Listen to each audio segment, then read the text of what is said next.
नमो नमः, नमस्कारः, वंदे संस्कृत मातरम। मैं हूं डॉक्टर सुनीता थत्ते और आज के इस वीडियो में मैं आपको पढ़ाने जा रही हूं अस्मत् व युष्मत् सर्वनाम शब्द जो अत्यंत महत्वपूर्ण सर्वनाम शब्द रूप हैं। शब्द रूप और धातु रूप संस्कृत वाक्य रचना के एक महत्वपूर्ण घटक हैं। हमने पूर्व में पढ़ा है कि बिना पद बनाए हम किसी भी शब्द का या धातु का संस्कृत के वाक्य में प्रयोग कर ही नहीं सकते और शब्दों को पद बनाने के लिए उनके रूप चलाना आवश्यक होता है। इसलिए शब्द रूप और धातु रूप बनाए बिना शुद्ध वाक्य रचना की कल्पना करना भी संभव नहीं है।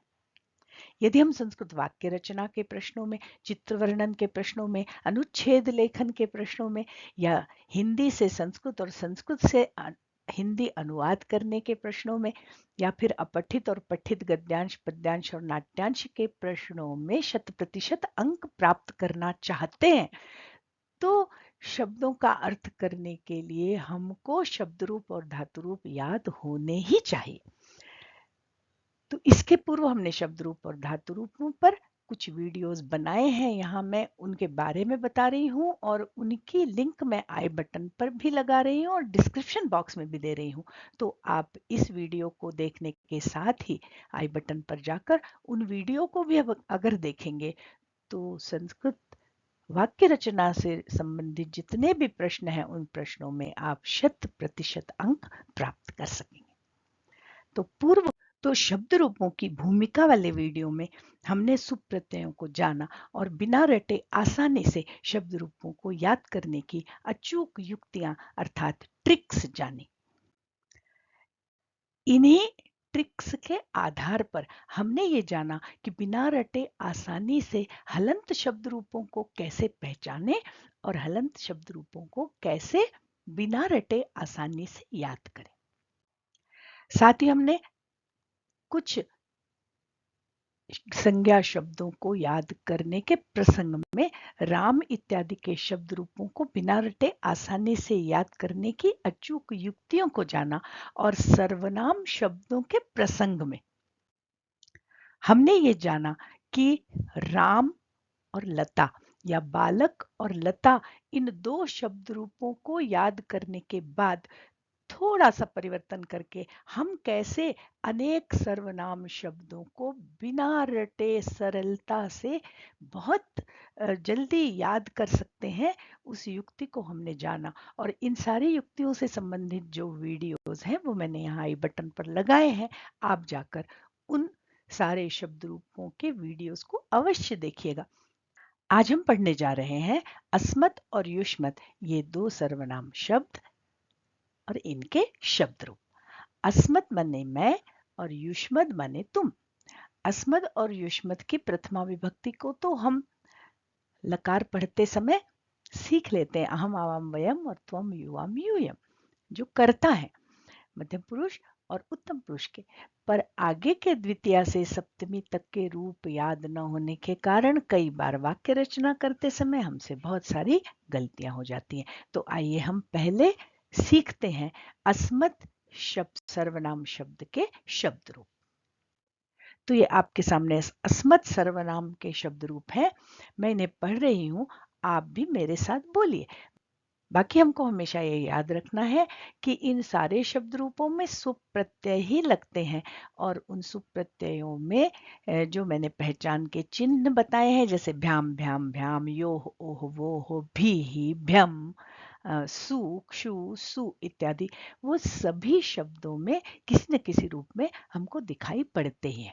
तो आइए अब मेरे साथ आप बोलिए, अहम आवाम वयम, अहम आवाम वयम, माम आवाम अस्मान, मया आवाभ्याम अस्माभिः, मह्यम आवाभ्याम अस्मभ्यम, मत आवाभ्याम असमत, मम आवयोः अस्माकं, मयि आवयोः अस्मासु। अब यहाँ एक बात हमको अस्मत् शब्द को याद करते समय अच्छे से ध्यान में रखनी है कि जहां कहीं भी हमको अ स्वर सुनाई पड़ रहा है वहां हर जगह हल लगा है। देखिए, अहम, माम, आवाम, वयम, अस्मान, अस्मभ्यम, अस्मत्, अस्माकम, आवाभ्यम, मह्यम, मत इत्यादि। केवल एक स्थान ऐसा है जहां पर हमें भूल कर भी हल नहीं लगाना है, और वो स्थान है मम। मतलब मम को छोड़कर बाकी जितने भी शब्दों में आपको अध्वनि सुनाई पड़ रही है, उन जगहों पर आपको हल लगाना है, अर्थात उन शब्दों को आपको हलंत करना। हाँ, जहाँ कोई दूसरा स्वर लगा है या विसर्ग लगा है, वहां तो स्वर होगा, जैसे मया, मई, आवयोहो, अस्माभिः या अस्मासु। वहां तो विसर्ग लगा हुआ है या कोई दूसरा स्वर लगा हुआ है, वहां हम वही स्वर और विसर्ग लगाएंगे। पर जहां हमको सुनाई पड़ा, इन सब में हमको हल लगाना है। पर हमेशा ये याद रखना है कि षष्ठी के एक वचन में मम होता है, मम नहीं होता, म हलंत नहीं होता। और यही बात हमको युष्मत शब्द में भी याद रखनी है कि हर जगह हल होगा, हर स्थान पर हल होगा, पर तव, षष्ठी के एक वचन में तव होगा। जहां पूरा है, वो स्वरांत शब्द है, वहां हमको हल नहीं लगाना है। अब ये तो हो गए अस्मत् शब्द के सामान्य शब्द रूप। अब इनके कुछ संक्षिप्त और अलग रूप भी हैं, उनको भी हमें जानना आवश्यक है। तो आइए हम चलते हैं दूसरी स्लाइड पर।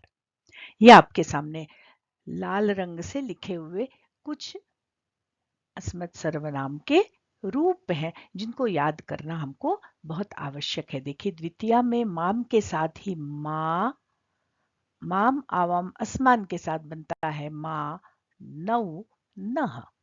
चतुर्थी में मह्यम आवाभ्यम अस्मभ्यम तो बनता ही है, इसके साथ ये रूप भी बनते हैं मे, नौ, नह। षष्ठी में भी मम आवयो अस्माकम, मम मने मेरा, आवयो मने हम दोनों का, अस्माकम मने हम सबका। इनके स्थान पर कभी कभी ये प्रयोग भी होता है मे, नौ, नह। तो ये रूप भी हमें याद होना, मालूम होना बहुत आवश्यक है। क्योंकि अनुवाद करते समय जब हम हिंदी से संस्कृत में अनुवाद कर रहे हैं, तब तो हमने ये जो अस्मत् सर्वनाम पिछली स्लाइड में याद किए, उन शब्द रूपों का प्रयोग करके हम वाक्य रचना कर सकते हैं। पर हमारे पूर्व के संस्कृत के ग्रंथों में जब ये माँ, नौ, नह, में, नौ, नह इत्यादि का प्रयोग कहीं पर किया हुआ होगा, तो हमें उसका अर्थ करते आना चाहिए। इसलिए इन अन्य रूपों को भी याद करना अत्यंत आवश्यक है। उदाहरण के लिए मैं बता रही हूँ, जैसे तन्मे मनः शिव संकल्पमस्तु, शिव संकल्प सूक्त हम पढ़ते, तन में मनः, वहां मम मनः नहीं लिखा है, मे मनः लिखा है। मे मनः का मतलब है मेरा मन, वह मेरा मन अच्छे संकल्पों वाला हो। या फिर सहनावतु सहनौ भुनक, तो सहनौ अवतु, ये नौ शब्द का प्रयोग, हम दोनों की। आवयोह की जगह नौ शब्द का प्रयोग है, सह नौ भुनक्तु, वह हम दोनों का पालन करे, वह हम दोनों की रक्षा करे, वह ईश्वर। तो ऐसे प्रसंग जहां पर आते हैं, जहां पर नौ में इत्यादि का प्रयोग है, तो हमें उसका अर्थ करते आए, इसके लिए हमको इन अस्मत् शब्द के अतिरिक्त रूपों को भी याद करना आवश्यक है। यहाँ पर दो तीन महत्वपूर्ण बातें आपको और बतानी है। जहां कहीं भी अस्मद सर्वनाम शब्द रूप है, जहां पर स का प्रयोग हुआ है, वो हर स्थान पर दंत्य स है। दंत्य स माने जिसको आप लोग सरोते वाला स कहते हैं, ये स।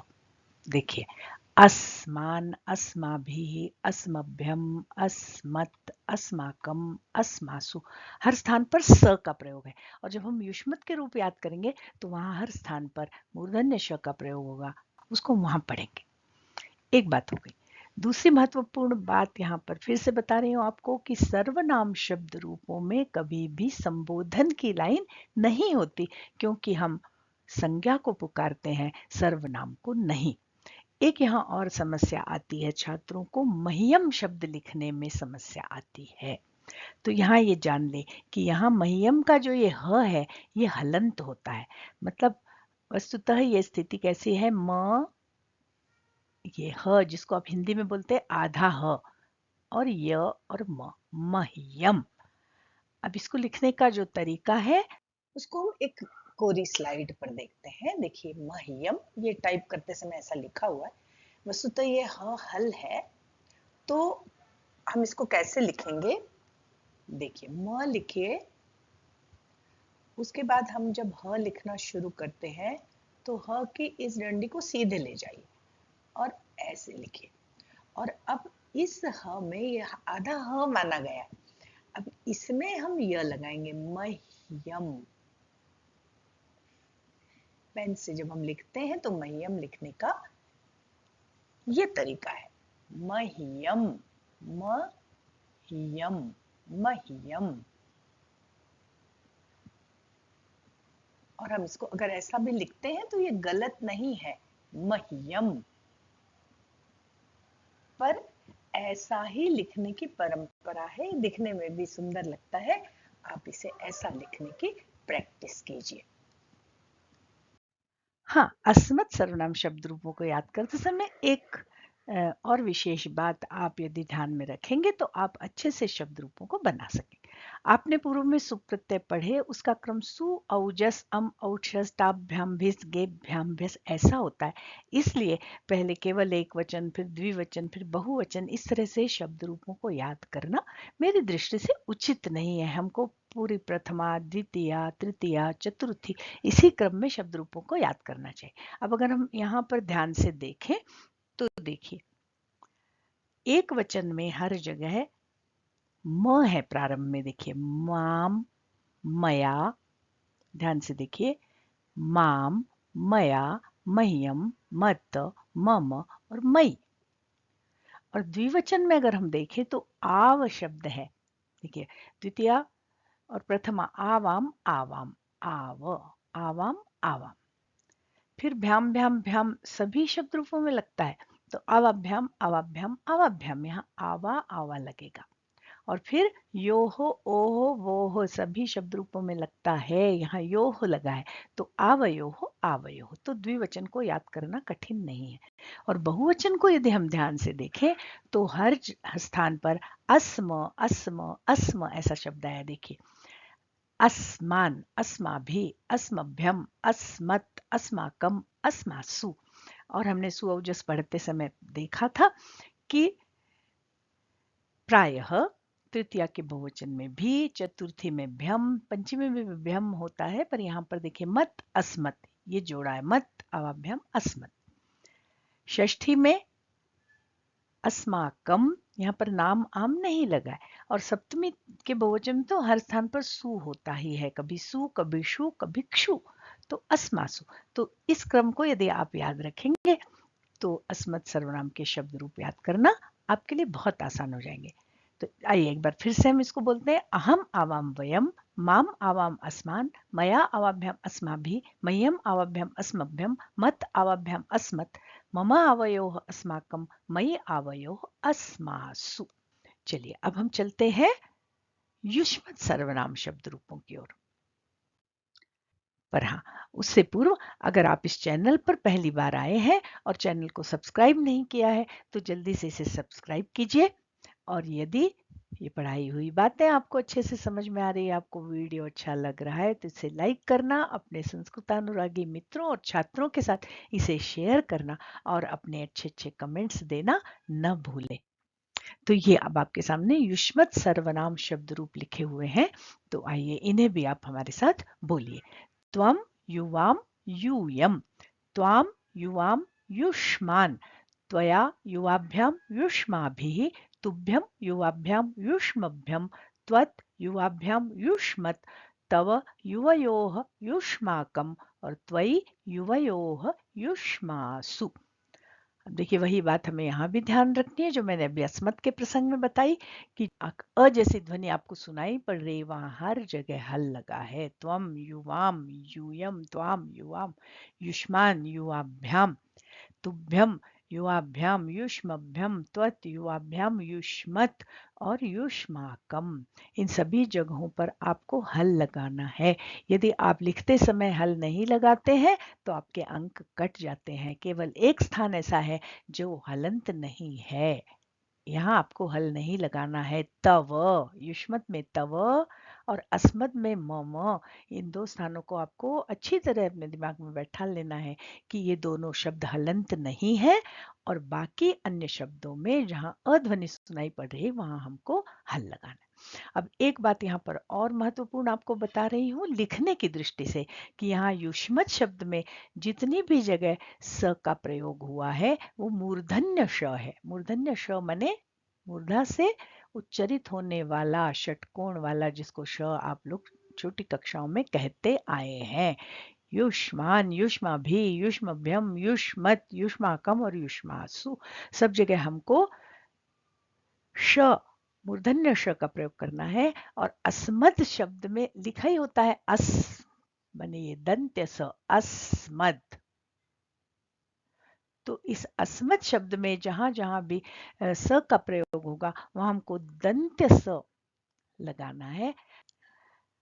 अब आइए, जैसे हमने अभी अस्मद शब्द के दूसरे रूपों को जाना था, वैसे ही अब हम युष्मत शब्द के भी जो अन्य अतिरिक्त रूप हैं उनको जानते हैं। तो ये आपके सामने ये भी लाल रंग से लिखे हुए हैं। त्वा, वाम, वह द्वितीया में बनते हैं। ते, वाम, वह, और ते, वाम, वह। देखिए ये वाम वह तो तीनों जगहों पर एक जैसा ही है। वाम वह, वाम वह, वाम वह। चतुर्थी और षष्ठी में ते है, और द्वितीय में त्वा है। वैसे ही वहां पर चतुर्थी और षष्ठी में में था, और द्वितीय में मा था। तो याद करना बहुत कठिन नहीं है, तीनों विभक्तियों में लगभग समान ही रूप बन रहे हैं। तो इनका भी प्रयोग कहाँ करना है, वहीं करना है, वहीं पर इनका प्रयोग है संस्कृत के प्राचीन ग्रंथों में, प्राचीन कथाओं में, स्तुतियों में, स्तोत्रों में, श्लोकों में। तो हमें इनका अर्थ करते आना चाहिए। जैसे हमने पढ़ा, नमस्ते शारदा देवी, नमस्ते, ते मने तुभ्यम, नमः तुभ्यम, लिखने की बजाय उन्होंने कहा नमः ते, माने हे शारदा देवी, ते नमः, तुमको नमस्कार है। नमः के योग में चतुर्थी विभक्ति का प्रयोग। या फिर हमने पढ़ा, समानी वह आकुति समाना हृदयानि वह ये षष्ठी का वह है, युष्माकम। अभी इसका अर्थ करना हमारा उद्देश्य नहीं है। वह माने तुम सबका, तो युष्माकम की जगह वह का प्रयोग किया, तो हमें वह का अर्थ करते आए, इसके लिए हमें इन संक्षिप्त रूपों को या हमें इन अतिरिक्त रूपों को याद करना भी आवश्यक है। तो इस तरह से युष्मत शब्द में त्वावाम वह, देवाम वह, और अस्मत् शब्द में मानौनः और मे नौनः। षष्ठी में भी वही होगा, मे नौनः। इन रूपों को हम अच्छे से याद कर लें।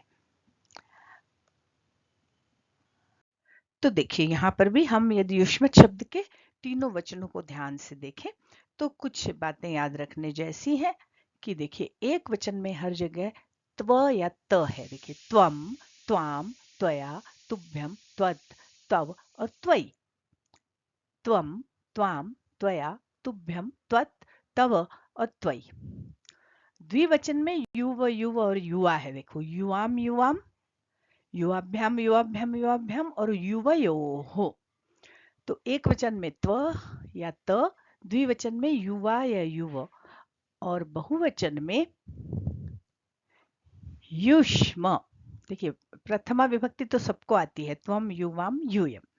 देखिए युष्मान, युष्माभि, युष्मभ्यम, युष्मत, युष्माकम और युष्मासु। अब एक बात यहाँ पर और ध्यान में रखने की है कि केवल यूयम, यहाँ पर य में बड़े ऊ की मात्रा है, बाकी जितनी भी जगह पर ऊ की मात्रा है वो सारी ह्रस्व है, माने छोटी है। देखिए युवाम, युवाम, युवाम, तुभ्यम और युष्म में हर जगह ह्रस्व ऊ की मात्रा है।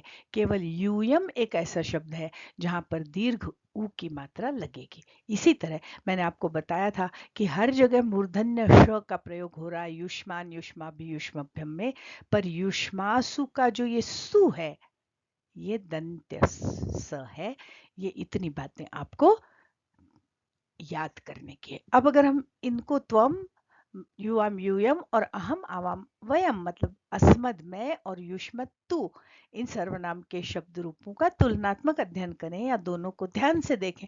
तो एक रूप अगर याद हो गया तो दूसरा बड़ी आसानी से हो जाएगा, क्योंकि दोनों शब्द रूप काफी मिलते जुलते हैं। तो आइए हम अगली स्लाइड पर देखते हैं कि कैसे दोनों शब्द रूपों में साम्य है।